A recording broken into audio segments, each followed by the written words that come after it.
In the year 897, a group of powerful men in Rome did something no court has ever done before or since. They put a dead body on trial. Dug it up, dressed it, sat it on a throne, and then they yelled at it. And the man on trial? He used to be the Pope. Wait, what? Welcome to Absurd History, the show about the true stories that sound made up, but aren't.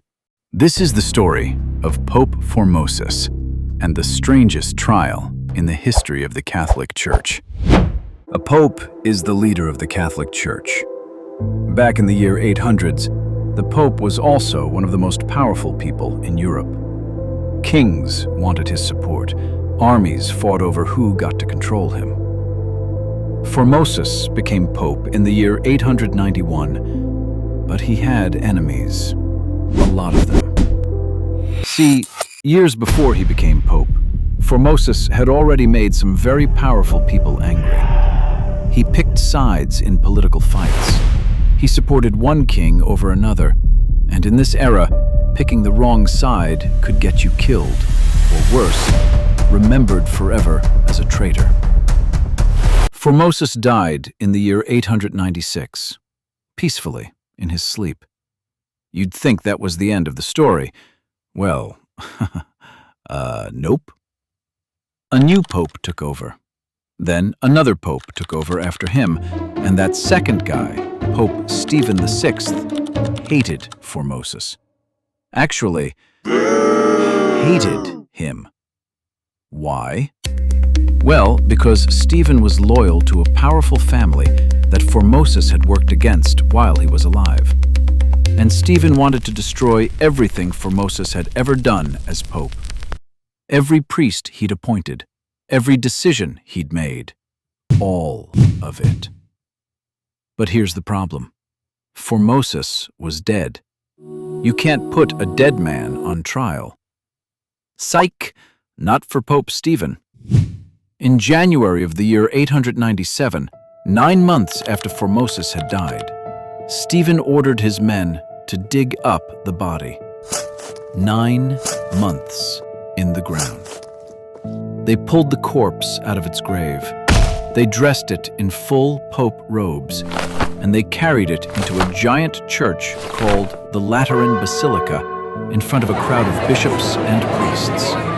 Then they sat the body on a throne, like it was about to give a speech. Since a dead body cannot talk, they gave Formosus a lawyer, a real, living, terrified young priest who had to stand next to the corpse and answer questions on its behalf. Pope Stephen stood in front of everyone and screamed accusations at the body. He accused Formosus of breaking church law, of lying about how he became pope in the first place, of holding 2 church jobs at once, which wasn't allowed. The young priest lawyer barely said a word back. Would you even argue with a screaming pope while standing next to a 9-month-old corpse? Probably not. The verdict was never actually in doubt. Stephen had already decided Formosus was guilty before the trial even started. This wasn't really a trial, it was a show. Formosus was found guilty. Well, obviously. Everything he'd done as Pope was declared fake.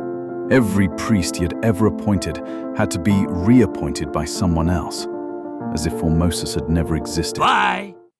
Then came the punishment. And this is the part that made even people who hated Formosus feel sick. They, ripped the Pope robe off the body. They even cut off 3 of his fingers. You know, the ones popes use to bless people. And to be petty, they threw the corpse into the Tiber River. A former pope, tossed in a river, like garbage. What the actual... You'd think that was the end. Word got out about what Stephen had done, and yup, the people of Rome were horrified.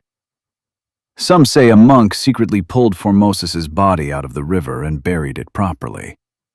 And Rome turned against Pope Stephen fast. 'Cause he's low-key psycho.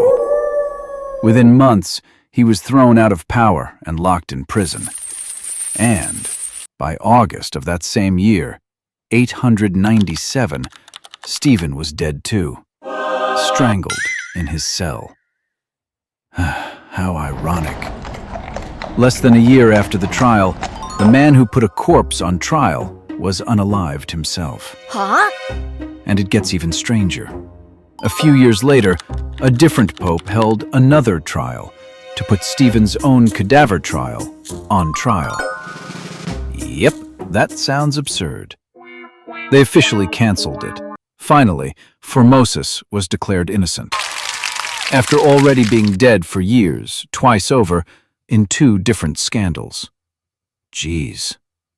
Well, next time someone tells you history is boring, remember that a real pope once screamed at a 9-month-old corpse in a church, then threw it in a river, and got strangled in prison for it less than a year later.